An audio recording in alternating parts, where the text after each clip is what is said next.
Hi y'all, Kraken Latte here. It's that time again where I bring you my tips, facts, or experience that you may or may not find helpful. The prep I'm covering this time is completing all the zones and quests in the game. Yes, you heard me right. So let's look at what I mean and how I'm doing it. First off, my meaning here is literal. My goal here is to complete every quest currently available in the game, but only on my main character. My main happens to be this human paladin here, so he's the lucky one that is going to tackle this mountainous task.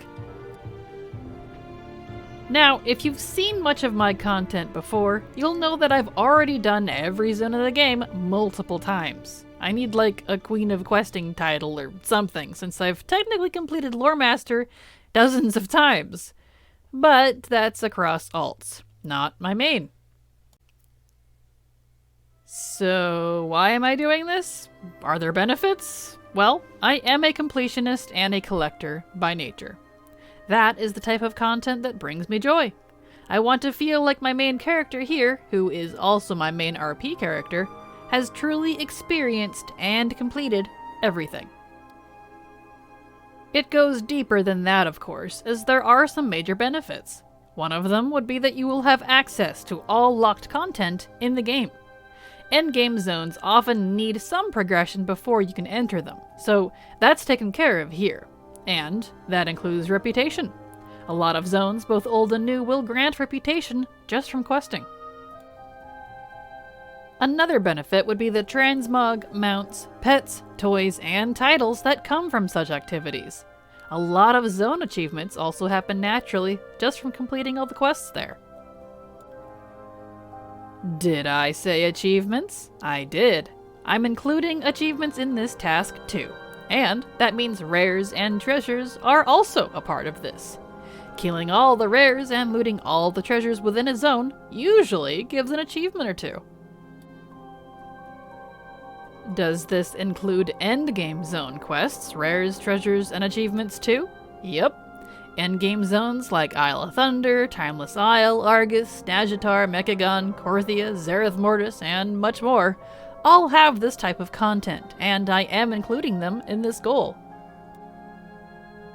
Now, on one hand, this is a massive task, but on the other hand, it's really easy stuff that I enjoy doing. But as you can imagine, that's a lot to keep track of. So how do I track what I've done? Well, for rares and treasures specifically, I use Silver Dragon and Handy Notes, two wonderful add-ons that I wouldn't give up for the world. I've done a full video on that already, linked in the description if you're curious. The achievements are easily tracked in-game via the Achievement tab. If you open that and go to the Quests and Exploration categories, almost everything I'm talking about here will fall under these two. You can even set it to show only incomplete and then choose an expansion. Now, the quests. There isn't a great way to track these without the aid of an add-on, since there are a lot of quests in the game, as you can imagine. So my favorite add-on for this is BTW Quests. It has an addition for each expansion and shows you all the quest chains in an expansion by zone or related content. And it shows what you've done by checkmarking it. Even better, you can click on a quest in the chain, like if you don't know where to pick it up, and it will set a waypoint for you. Super, super handy. This add-on has been seriously amazing since I had a lot of half-done zones when I started this goal, and while Blizzard has put markers for most of these on the map, not all of them are shown if you stopped at a weird point. BTW is a lifesaver. Now, if you're a newer player and you've done very little of this content in game, this goal can be ridiculously overwhelming. So I suggest you tackle this by expansion. Just pick the one you like most or seems most appealing and start there. Then, I suggest you go in this order. Do the quests first. Do all base zone quests, then any main campaign story that expansion may have. While you're questing, Check your map often so you can kill rares and loot treasures as you pass them. The idea here is to do the quests, treasures, and rares simultaneously. Then, when you're done with all that, you can check out the base zone achievements you still need. Some of these may be tricky and may not be easy or obvious, or you need to wait for a world quest or something, so it's a bit time-gated. So, the best way to get info that you need is to look up that achievement by name on Wowhead and then check its comments. Now, you can graduate to the end game zones and then do the same process. These ones will certainly take much longer as they were meant to tide you over until the next patch. The best part here, though, is doing this on a max level character will make old content trivial, so you can just chillax and enjoy the scenery as you become an expert murder hobo. I want to point out, too, that I actually do this with every expansion when it comes out. I started doing this back in Mists of Pandaria because I wanted to experience everything. So from then on, I had all this content done about halfway through the expansion, if not sooner, which then let me go to the later patch end zones and do those when they went live. The older stuff, however, is what this character needs. Older than Mists of Pandaria, I mean. So if you keep that in mind and then stick to it, this really isn't a huge undertaking, as when you get caught up to what's current, you'll only ever have to do this with new expansions. And that is my true goal. To me, I'm playing catch-up since I did not stay active in the game until Mists of Pandaria. I was a frequent early patch quitter. Not anymore. And in case you're curious, I am pretty close to having all this done, as I've been slowly picking at it since Legion. But now, I'm wanting to turn on the gas so I can start Dragonflight with a clean, fresh slate. The WoW team developers have said that Shadowlands is the end of a chapter for the game, so, since I'm rather sappy, I'm taking that on myself as well. It may seem silly, but I want to start a new chapter too. By having all the old content done before Dragonflight launches, that feeling will be realized for me. With a solidified main character to do this all on, a deep RP story that I'm attached to, a best friend to do this all with, and a growing YouTube channel under my belt, I want to move into the new chapter feeling accomplished. But of course, this is just the first step in my list of goals before Dragonflight, and I'll cover those goals in the next videos of this series. Patch 9.2.5 is bringing in various game-changing features like instanced cross-faction play and cross-faction mailing. But one that I am seriously excited for is the welcome addition of poor and common gear to the transmog system. Poor and common gear, better known as greys and whites, are the lowest quality types of gear that are in the game. The quirk that these two types have had since transmog was added to the game in Cataclysm is that they are not transmoggable. You can't learn the appearances and you can't transmog over them when they are equipped. At first glance, that may not seem like a big deal because these are very, very low tier items that you'll commonly see in low-level zones or as mere vendor trash even in current content. But if you actually take the time to equip some of them and take a look, some are kind of neat.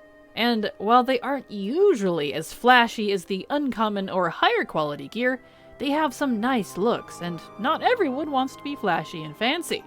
Sometimes just a simple, common folk sort of look can be desirable. Not to mention that there are actually unique appearances that you could only get from these items. And what's more, while I do not know how they are going to handle what gear goes to what armor type, a lot of these are currently marked as armorless and unbound, meaning they do not bind on pickup or on equip, so they may even be moggable by all armor types. Of course, there are soulbound and armor-specific versions of these gear types too, so I imagine those will keep their assigned roles. With all that in mind, I am absolutely stocking up on all of the gray and white gear I can get my hands on. That way I can learn it all day one of the patch. As a collector, that will feel fantastic. So why don't we take a look at a few tips on getting and storing these items until 925 comes. Tip 1. Turn off auto-vendor add-ons. First things first, it's highly likely that you have an auto-vendoring add-on like me.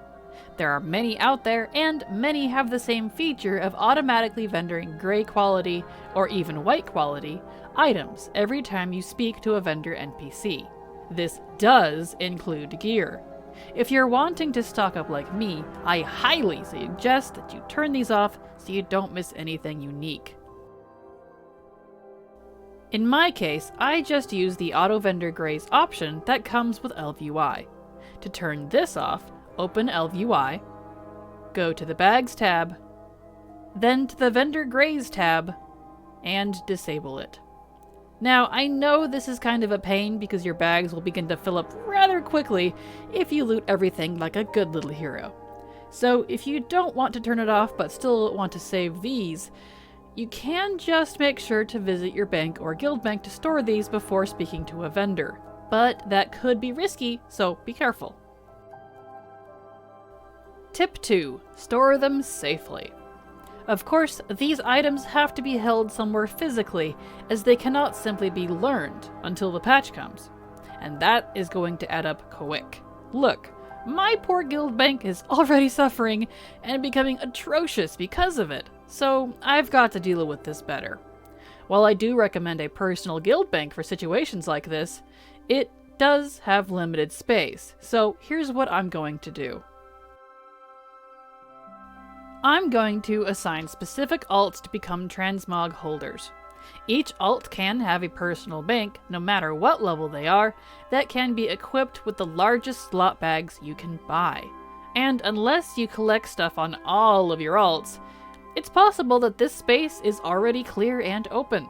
So what I'm going to do here is stuff an alts bank with all this gear until it's full, and then do so with another alts bank, and so on. It's safer this way too, since I won't get in the way of my frequently used guild bank. And if you don't have alts to do this with, their level doesn't matter, so you can just make some temporary ones if you want. Tip 3. Store matching armor types. I have another tip, and also a concern, on this storage topic too, before we move on here. I'm not sure if these items, many of which are currently unbound, are going to become soulbound when the patch hits. So any gear that is marked with an armor type, I am making sure to store on an alt with a matching armor type to make sure that I can learn it if this happens. I'm a very just-in-case person, and that gut feeling has often saved me, so I highly recommend you do this too. I would really hate to store up all this nifty gear just to find that I can't learn it because of my armor type. Not cool. Tip 4. Loot everything. So that's how you can save and store these, but how do you find this stuff in the first place? Well, it's easier than you think. Like I suggest in the first tip of turning off your auto vendor, you'll come across them during your normal play just from looting everything. Even in current content, though it is less common, there is some neat, poor, and common quality gear that will pop up into your bags while you do world quests, or dungeons, or whatever you're doing, so long as you make sure to loot everything you see. Tip 5. Auction house filter. If you don't get out into the world much, or want to go above and beyond the slow trickle of gear, you can actually also find filter options for poor and common gear specifically already on the auction house. A lot of this stuff is fairly cheap right now, it'll of course depending on your server, so now is the time to buy them before the prices will likely explode in 925 when players are scrambling to collect. And of course, you'll need to keep track of what you buy fairly manually since you can't learn it yet. But with the aid of add-ons like Altaholic and Bagnon, you can see if you already have that item on an alt in your tooltips. Tip number 6. Low-level quests. And, like I already mentioned, there are soul-bound versions of this low-quality gear, some of which may be more unique because of it. And since they're soulbound, that means you can't buy them. A lot of the soulbound ones that I've seen seem to come from very low-level quest areas like Northshire and Elwyn Forest, or Sunstrider Isle and Eversong Woods, etc. Any zone that low-level or even fresh alts would normally be questing through, such as all the level 1 to 10 zones, will reward this gear from their quests. You can do this on max level alts as well, so there's no worry about that there. However, whether you want to do these quests now or after patch 9.2.5 is up to you, since these quests are likely not going anywhere, but there is also a quirk you need to be aware of. Currently, when you learn Transmog from a quest, you learn all of the appearances that your class can learn even if you did not choose that item. Quests often have you choose your reward, but in the case of Transmog, it doesn't matter. However, we cannot currently learn Grey and White gear because the patch isn't out yet, so my concern here is that I do not know if the gear you did not pick will be learned retroactively when the patch launches. If it is not, you may have to go back and do all those quests again on an alt. And on top of it, most of this is soulbound gear, and is armor specific, so you'll need to quest with more than one characters anyways. Concerns aside, that is all the tips I have for you on this subject. Do you have anything to add? Any ideas or specific gear that you think looks really cool, and that we collectors should start farming for now? Let me know in the comments, and happy transmogging, everyone! One of the huge changes coming with the new expansion is a serious revamp to professions. New specializations, a crafting order system, cosmetic stuff that kicks in while you use your profession, and a whole lot more. So, while professions are getting a hot new take, I'm still a completionist, and I like to be self-sufficient. Those of you who have seen my Alt Army series may remember the episode dedicated completely to professions. Here, I'm going to be recapping that information, but also changing it based on what we know right now and about what's coming. First, a quick recap before I expound on the changes. I'm still sticking to the way I set up my professions, which is to choose a main alt for each one. There are 8 primary, 3 gathering, and 3 secondary professions currently, and as you can see in this rather complex list, I have the primary craftings paired with their respective gathering feeders. That method isn't changing. However, one big thing that's coming and will be hard to plan for until we get a full list are the new specializations. Currently, alchemy and engineering have specs, letting you master in certain recipes. That's why in this list you see I have 3 alchemists and 2 engineers. Blizzard has said more will be coming, and an example used here was armor smithing for blacksmiths. But that's the only one we know about right now. So, how do I plan for this? Well, it may be overkill, as is my style, but I'm going to use alchemy as the example here and assume they will not do more than 3 specs per profession. So I'm going to choose 2 more alts for each primary crafting profession that I think would fit, excluding alchemy and engineering. Now, they may not do 3 each, and maybe don't even give every profession a spec at all. I don't know, I haven't seen that elaborated yet. But to be safe, I'll just stick with this plan. Additionally, there's another game changer to be aware of. A big one, in fact. So, the crafting order system is going to be very lucrative. For gold making, yes, but also for transmog and gearing specifically. Why? Amazingly, we'll be able to craft bind on pickup items using the crafting order system, and then can sell that item to someone else. I don't know the specific steps to that, but do you know why this is huge? This means that you do not have to have the profession of your matching armor type to use the gear it crafts, or even need a profession at all. Right now, as I covered in my Alt Army Professions video, I've recommended setting up plate classes with blacksmithing, mail and leather classes with leatherworking, and cloth classes with tailoring specifically, so that you could use the BOP gear you craft. Even engineering has armor-specific stuff that I didn't account for. But now, thanks to this sweet new crafting order system, that logic is, hopefully, out the door and invalid. For me, I'm big into RP and how my professions fit with my character. An example would be that I've always wanted a fellsmith, so like a demon hunter or a warlock that has blacksmithing and creates really cool fell-infused weapons and armor. Right now, that just doesn't jive well if you want to use what you craft. So with that new system coming, it's free real estate. That said, I do have a couple of questions that I haven't seen an answer yet to that I feel are quite important. The first one is, are we able to use the crafting order system with alts on the same account? What I mean by this is, since I'm going to have all the professions, can I have my blacksmith craft a BOP armor for my own plate-wearing alts who are on my account 1? Most people only have one account, so anyone that even has 2 alts, both with professions, will be affected by this. Right now, my only example that I have with a similar system is the auction house. If you post on the auction house, say on a bank alt, and then try to buy it on your main, you can't if it's from the same account. If you want to swap gold around between characters via the auction house specifically instead of trading, you have to have a second account unless, you have a friend or something. My second question is, will the crafting orders be faction neutral? 2 things bring this to mind here. First, cross-faction instance play is coming in patch 925. That's soon, before these professions come in. With it, we'll be able to send even mail cross-faction between alts of the same realm. That's items, gold, and it doesn't have to be bind on account stuff. So, will we be able to craft for the opposite faction then? Related to that question, the other thing that brings this up to me is the fact that there are some faction-specific recipes.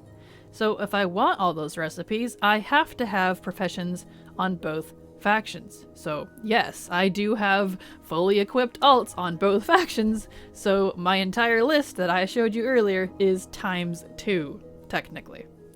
I would love to be able to cater to all my alts regardless of faction, so that I don't actually need that for the professions that don't have faction-specific recipes.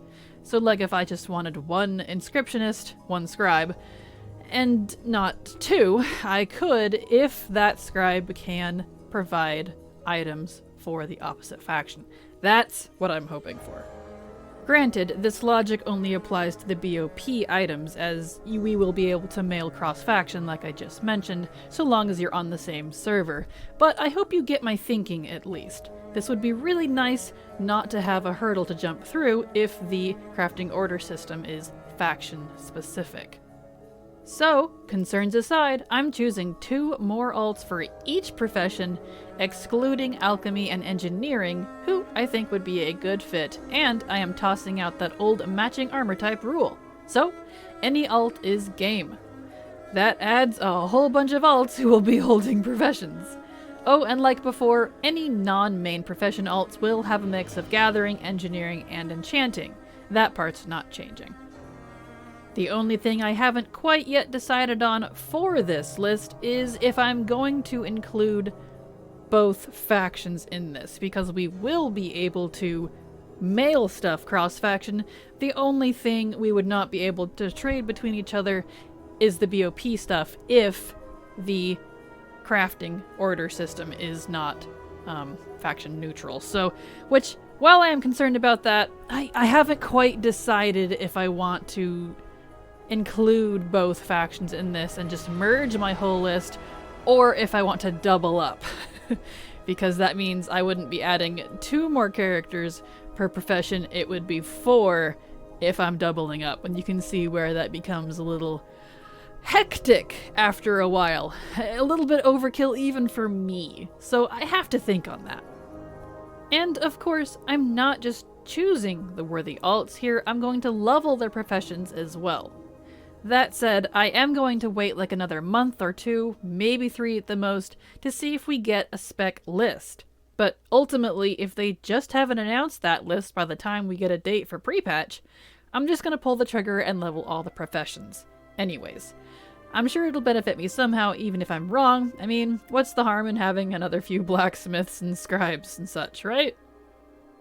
And with all that said, that is my plan, my direction for my goal number 3 here, to plan out and max out all the professions in preparation for Dragonflight, because there is going to be some juicy fun to be had with the new crafting order system. It feels very RP-ish to me to be able to do something like this. Like, we can have actual merchant characters in the cities, and I'm really excited for that, because that feels like it's going to give more life to professions, and I'm hoping that that's going to be the case, in addition to the convenience of just being able to put in orders and crafting stuff for people. So that will be fantastic. And on that note, if you want to see me make this list, because I haven't actually decided what alts are going to get what, because I said I'm going to do 2 more alts per profession, I would be happy to make a video for you all if you want to see me go through that process. If you don't care, then I won't. So let me know down in the comments, as always. Patch 9.2.5 is the beginning of a new era for World of Warcraft in a major way. For the first time ever, the Horde and the Alliance will truly be able to work together with cross-faction play. That said, the cross-faction features coming initially will be mainly limited to instanced content, which includes raids, dungeons, and other similar scenarios.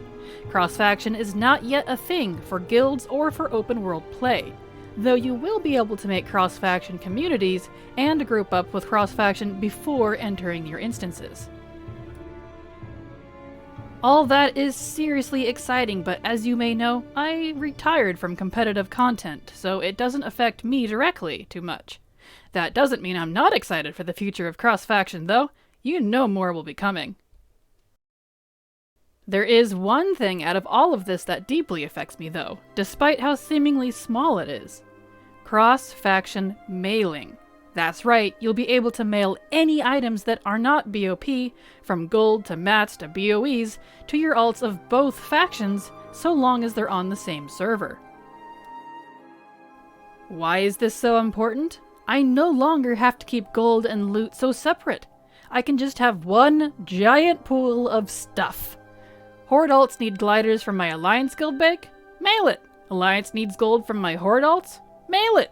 The mail system is going to be hella clogged with my stuff until they finally make cross-faction guilds, man, but either way, this is going to be so nice.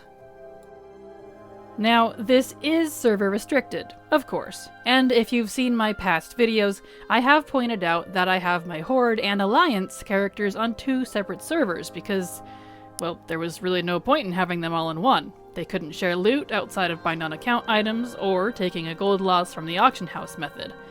Well, now that doesn't matter because they will be able to share loot. No gold loss required. So, this changes things.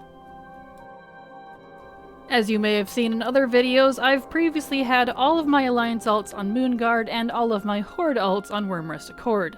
The RP and faction balance is better for those respective factions. However, I had to pick a favorite server if I was to merge my team. Moonguard. I've been there since, a long time. I don't even remember when I started there, at least several expansions now. So, that meant it was time to uproot all of my Horde alts and do the dreaded mass transfer. On the bright side, Blizzard knows what's up though. They know the changes they're about to make, and so they likely anticipated mass transfers like this.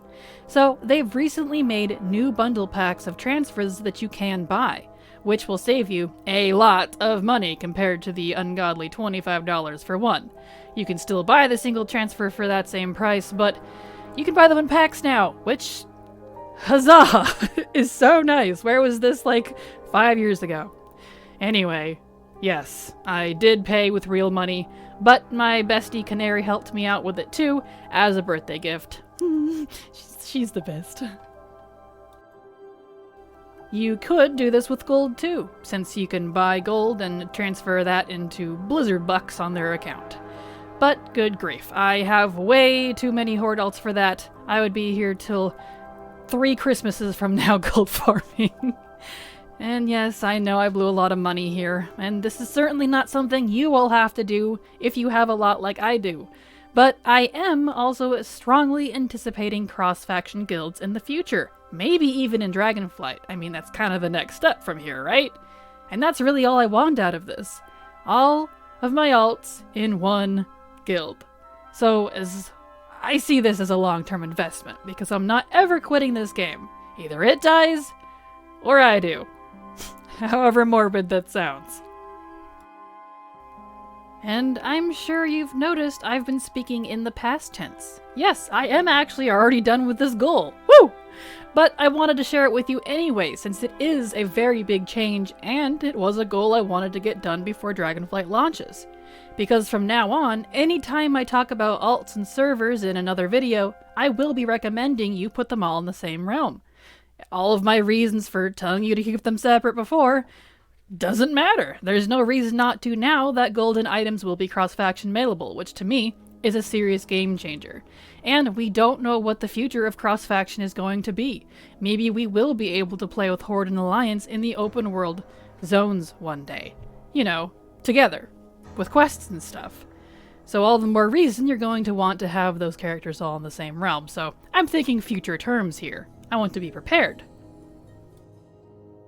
Since, after all, that's what these goal videos are about. Preparation. I want to make sure that I am as prepared as possible for all of the huge changes coming in the future. All the new lore that's going to come out, all the cross-faction changes, all the system changes, new Mog being added. It's going to be intense. And that is all the more reason why I want all of my Horde and Alliance alts now, more than ever, on the same server. So, even if you don't want to transfer your characters and you want to keep them across various servers, or because, you know, maybe it's too expensive for you, understandable, no judging, well, at least you now know my take on it, and I will be recommending that you make new alts of both factions on the same server. And besides, like I talked about in the previous goal, we may be able to both use, as both factions, the crafting order system. And that's another thing. You might be able to fuel yourself with your own alts on both factions. How cool would that be? So, trust me, the options just go on and on and on, and I could be here all day ranting about it, so. Do I sound too excited? Can you tell I'm excited? I'm just really glad this goal is done. I might be a little too excited. It's no surprise to you by now, if you've seen other videos from me, that I like leveling. It's a very large part of my endgame since I retired from competitive group content quite a while ago now, so I have a big investment in it. The pre-patch is likely bringing a wonderful change to leveling that you might not realize. We've had confirmation from Blizzard that Shadowlands will be added to the Chromie Time roster, and that the BFA zones will scale to level 60, since the newly added levels in Dragonflight will be from 60 to 70. This means that just like other expansions now, you'll be able to level through the Shadowlands zones from 10 to 60.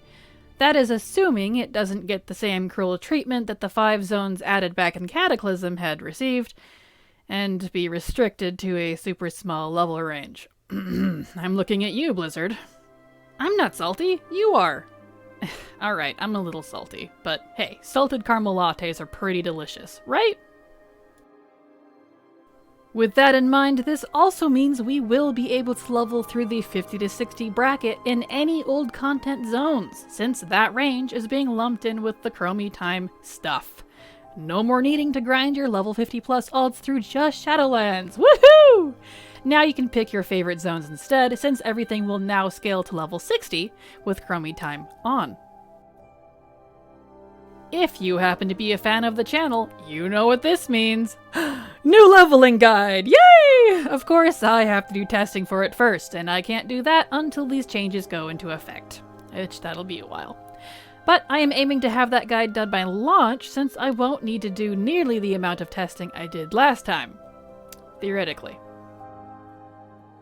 Leveling guide and testing zones aside here, my goal here for you and I is the same. I am going to make sure to have all of my alts cleaned up and prepared for this new leveling spree, and it would be good for you to do so now as well.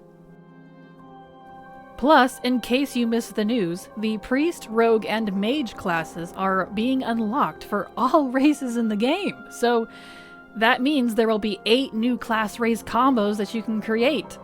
These combos are Draenei Rogue, Lightforged Draenei Rogue, Orc Priest, Tauren Rogue and Mage, and the real winners here, High Mountain Rogue, Mage, and Priest. Yes, High Mountain Tauren did not have access to a clothy class since they couldn't play all three of them. But hey, now they have two. I am seriously excited for all of this, and I'm absolutely going to be making one of each, because I'm just that person. And all those new class race combos are coming with the pre-patch. It's been confirmed. So this will be the perfect time to level them.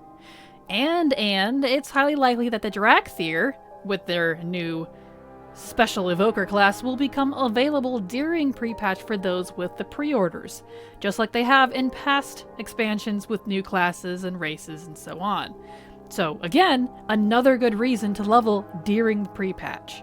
Especially since Dragonflight isn't out yet, so this is like, you know, you're preparing yourself.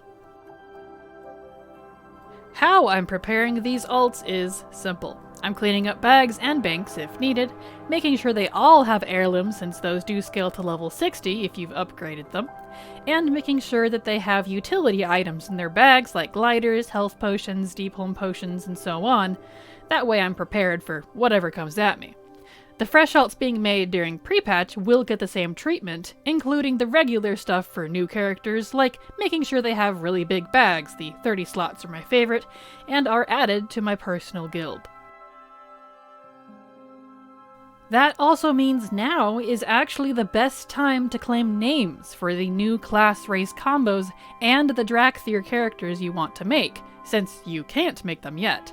Planning out what new alts you're going to make in advance is handy too, so that you can update any lists you may have, further your planned professions like I talked about in Goal 3, and buy or craft utility items you like to use for leveling in advance before prices will ultimately skyrocket, as they often do during pre-patch.